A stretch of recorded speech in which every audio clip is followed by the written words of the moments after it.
Tarde, amores! E aí, tudo bem com vocês? Como é que tá a sexta-feira de vocês? Tranquila? Então tá bom. Então vamos iniciar hoje a nossa meditação, né? João, o Evangelho é João, capítulo 6, versículos de 1 ao 15. É a multiplicação dos pães. A gente já teve esse evangelho, a gente já refletiu sobre esse evangelho, né? Mas hoje nós vamos voltar a refletir sobre a multiplicação dos pães. Depois disso, atravessou Jesus o lago da Galileia, que é de Tiberíades. Seguia uma grande multidão, porque viu os milagres que fazia em benefício dos enfermos.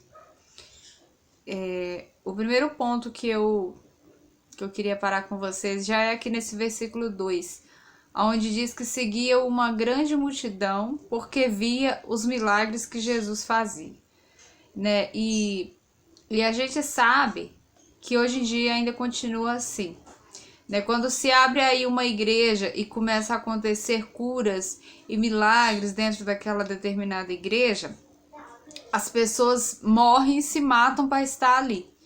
Quer dizer, as pessoas, elas se preocupam muito com a cura física principalmente, né? Muitas vezes a gente não vê essa loucura para estar perto de Jesus para salvar a alma, né? A gente não vê essa loucura para se confessar. Muito difícil a gente ver pessoas, né, assim, desesperadas para fazer uma boa confissão. Ou seja, né, para cuidar da alma. A gente vê muito as pessoas indo atrás de curas físicas, né? E é o que acontecia, né, nessa época, e é o que continua acontecendo. As pessoas procuram muito curas físicas, curas milagrosas para suas vidas, mas se preocupam muito com o corpo, com a matéria. E às vezes não se preocupam tanto em buscar a cura da alma, em buscar a cura espiritual, né? E sendo que esta é a mais necessária de todas. Mas vamos seguir aqui, né? Então, o mesmo interesse que hoje atrai as pessoas para a igreja, que muitas vezes é um benefício para si próprio, um benefício físico, né? É algo material que as pessoas buscam, e não espiritual, né? Às vezes a gente vê muito isso, as pessoas buscando Jesus por interesse, né? Por um interesse de ter uma vida melhor, por interesse de melhorar a situação financeira, enfim, receber coisas para que as deixem mais felizes nessa terra, nesse mundo, né? Para este corpo. Mas a gente não vê essa mesma ânsia para salvar a alma, né?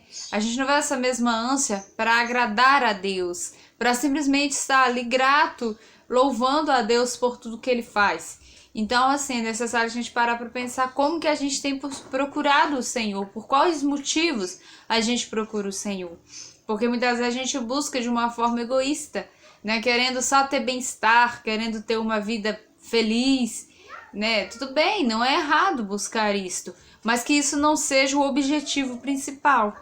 Que a gente não busque Jesus com esse objetivo somente, de me ser feliz, né? A felicidade de quem busca Jesus, de quem segue Jesus, é uma consequência, não o objetivo. O objetivo é adorar Ele, o objetivo é dar graças a Ele, o objetivo é amá-lo. Tem que ser, o objetivo tem que ser amá-lo e adorá-lo. Que não seja somente o nosso bem-estar. O bem-estar é uma consequência. A paz é uma consequência daquilo que a gente busca, né? Então vamos lá. Jesus subiu ao monte e ali se sentou com seus discípulos. Aproximava-se a Páscoa, a festa dos judeus.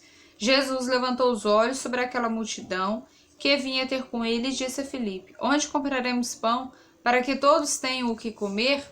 Aqui Jesus fez essa pergunta irônica, né, para Filipe, um de seus discípulos, para ver mesmo, para testar a fé dele, né? O Senhor, ele gosta de ver o que a gente pensa, o que a gente acha, o Senhor, Jesus, ele se preocupa com os nossos pensamentos, ele se preocupa com a nossa opinião, tá?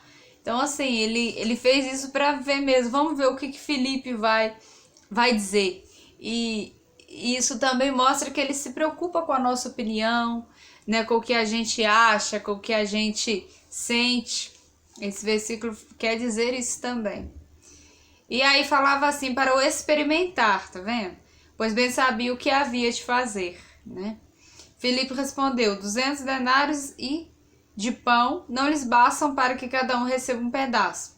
Quer dizer, impossível tratar daquela multidão. Um dos seus discípulos, chamado André, irmão de Simão Pedro, disse, está aqui um menino que tem 5 pães de cevada e 2 peixes.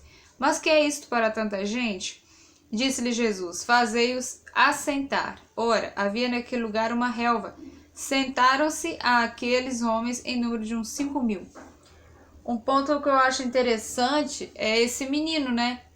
A generosidade deste garoto. Certamente, tadinho, ele tinha levado a quantidade necessária para ele, né?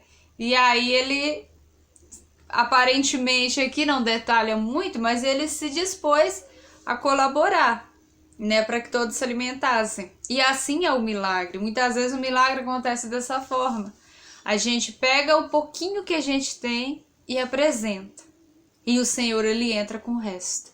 Talvez sua parte no milagre seja de 1%, mas o Senhor quer que você entre com o seu 1%, para que ele entre com os outros 99%. Vocês estão entendendo? Então, assim, a gente não pode cruzar os braços e ficar esperando. Isso prova, esses 5 pães do menino, prova que a gente mostra e quer dizer que a gente sempre tem que dar o que a gente pode para que o milagre aconteça, né? O Senhor vai realizar a partir do momento que eu não posso mais.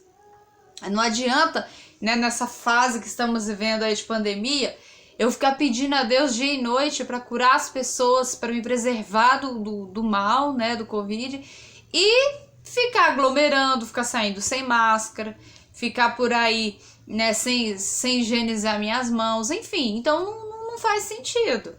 Eu não estou fazendo a parte, então o Senhor não vai fazer a dele.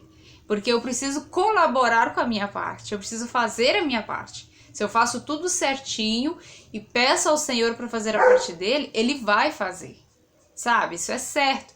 Só que o erro de muita gente é isso, é cruzar os braços, não fazer nada e esperar o milagre cair do céu como uma chuva, né? Não é assim que as coisas funcionam. O Senhor, ele precisa da nossa colaboração, como esse menininho aqui. Disse-lhe Jesus, fazei-os assentar. Ora, havia naquele lugar muita relva. Sentaram-se aqueles homens em número de uns 5.000. Jesus tomou os pães e rendeu graças.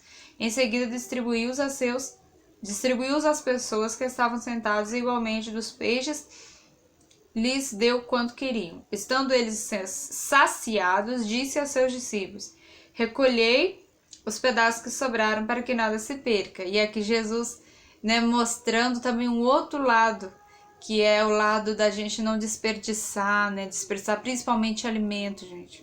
Né? Estamos vivendo numa fase aí, né, em que tem muita gente pedindo ajuda, precisando. Então, que a gente não desperdice, né? Tô falando do alimento mesmo, não desperdiçar. Porque essa atitude de Jesus aqui, pedindo para recolher o que sobrou, é porque com certeza aquilo ia servir para alguém, né? Eles o recolheram, e dos pedaços que sobraram, encheu 5... Não, perdão. E eles recolheram, e dos pedaços dos 5 pães de cevada que sobraram, encheram 12 cestos. À vista desse milagre de Jesus, aquela gente dizia, este verdadeiramente o profeta que há de vir ao mundo. Jesus, percebendo que queriam arrebatá-lo e fazê-lo rei, tornou a retirar sozinho para o monte, né? Porque o meu reino não é deste mundo, é o que ele sempre dizia. Por isso quando eles queriam colocar ele num trono, né, de poder, ele se retirava e ia para outro canto, porque ele não queria, né, se assentar num trono de poder. Não era para isso que ele veio. Então, gente, eu acho que está muito claro para nós esse evangelho de hoje, né? Você quer que o milagre aconteça na sua vida? Faça a sua parte. Faça como esse garotinho. Apresente os seus 5 pães e os seus 2 peixinhos. E aí, meu irmão, a graça vai acontecer. A graça, o milagre, por maior que seja, ele vai chegar. Amém? Mas não deixe de dar o seu, nem que seja o seu 1%. Não se esqueça disso. O Senhor realiza sim, mas com a nossa colaboração. Para acontecer o milagre é preciso fazermos a nossa parte. Amém? Fiquem com Deus, um ótimo final de semana. E como eu tinha dito ontem, né, no videozinho que eu soltei, avisando a vocês, segunda-feira estaremos de volta. Amanhã e domingo não terá vídeo. E aí semana que vem também vai continuar assim. Vídeo dia sim, dia não. Segundas, quartas e sextas, certamente. Também se houver qualquer mudança aí, eu vou estar avisando vocês, tá bom? Tchau, tchau. Fiquem com Deus. Um ótimo fim de semana. Juízo, hein? Se cuide.